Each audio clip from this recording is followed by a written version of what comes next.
Hi everyone! Today's video is about this color. This is Daniel Smith's Permanent Brown PBR25. Someone asked me about this color, so that's why I'm making this video today. This is actually one of my least used colors. So this color is transparent, it is medium staining, it is non-granulating, which is quite weird for a brown or earth tone. So let's create some color swatches now to let you see how permanent brown looks like. I will be creating a color swatch here of permanent brown, compare it with Venetia red, and then I will mix permanent brown with 6 primary colors to let you see how the mixtures are going to look like. So let's start with the color swatch of permanent brown. I'm going to squeeze some of the paint here. Now as I wet the paint, I can see a very warm reddish tone. This color is very strong. It looks and feels like Venetia red, except it doesn't granulate. And this color is very transparent. I can see the line show through very clearly.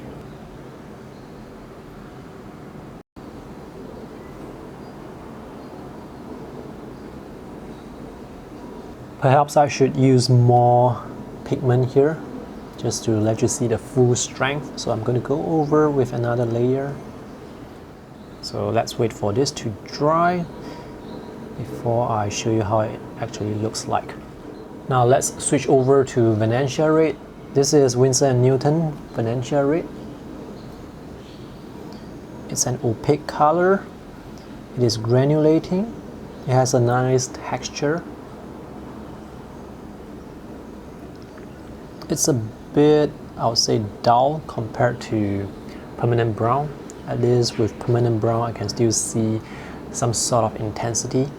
Let's mix it with Hansa yellow now to see what colors we can get. So yellow and red should give me an orange. This is a warm red, so this orange is not going to be very bright.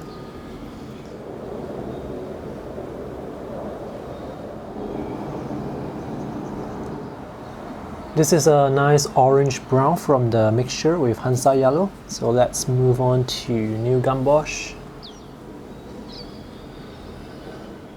This looks more brownish compared to this. And now let's move on to mixing it with a cool red. The red that I'm using is a quinacridone rose. I think it's a nice shade of strong, deep red. Let's move on to the warm red color, Pyro Scarlet. And this is Phthalo Blue. So this is a very dark mixture because we have a warm red and a cool blue. They clash together, so it gives me a very dark mixture. And lastly, French Ultramarine. We have some sort of warm purple going on, but the color is very muted. The colors have dried nicely. Let's take a closer look at them. So even with 2 layers of paint, the black line is still able to show through very clearly. This color is really transparent, and there is no texture, no granulation at all. I actually thought that this color is going to look very similar to Venetia red, but Venetia red is more dull compared to this color. So these are the 6 mixtures with the primary colors. I like this. This is a rather strong red, this area here. So the darker areas, they can appear to be quite dark. And you can certainly see that here when it's mixed with Phthalo Blue. This is almost black. This is very intense. The black line here is almost indistinguishable from the black mixture here. And with French Ultramarine, it has some texture and there is some hint of purple as well. But again, the mixture is quite dull. When I bought this color, I have no idea what this color would be good for. And when I see the mixtures like this, it tells me that this is not really a normal earth tone. With earth tones like burnt umber or burnt sienna, when you mix with ultramarine, it can give you a very nice gray tone. But here it leans towards purple, so there is definitely some red in it. And from what I can see here, it is quite reddish, it is quite warm. But it's definitely not as clean compared to red colors like this. Alright, let's move on to using permanent brown to color this sketch. So let's start with French ultramarine. Let me try and mix it with some brown to get... Oops, I think it's too dark. Let me just dilute it. I wanted to get the purple, but this is a bit too dark for me. For these ladies, I'm going to use a bit of yellow ochre. So when I mixed yellow ochre, it's actually a nice skin tone color. So maybe I shall just use this as a skin tone color instead. I don't have a red, so all this is going to appear either skin tone or a very dark version of the skin tone color. If I use permanent brown, I will not be able to get the bright red.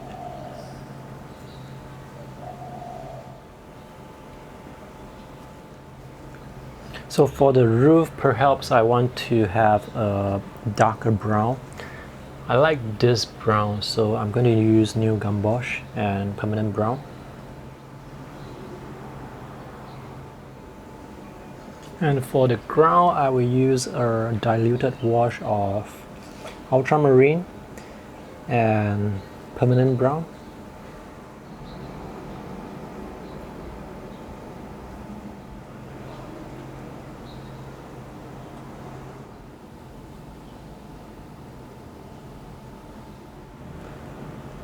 This is sap green mixed with permanent brown.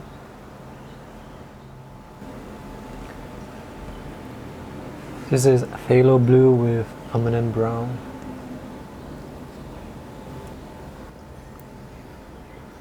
Some of the shadow areas are going to be very dark until it looks like black, so I want to use permanent brown and phthalo blue.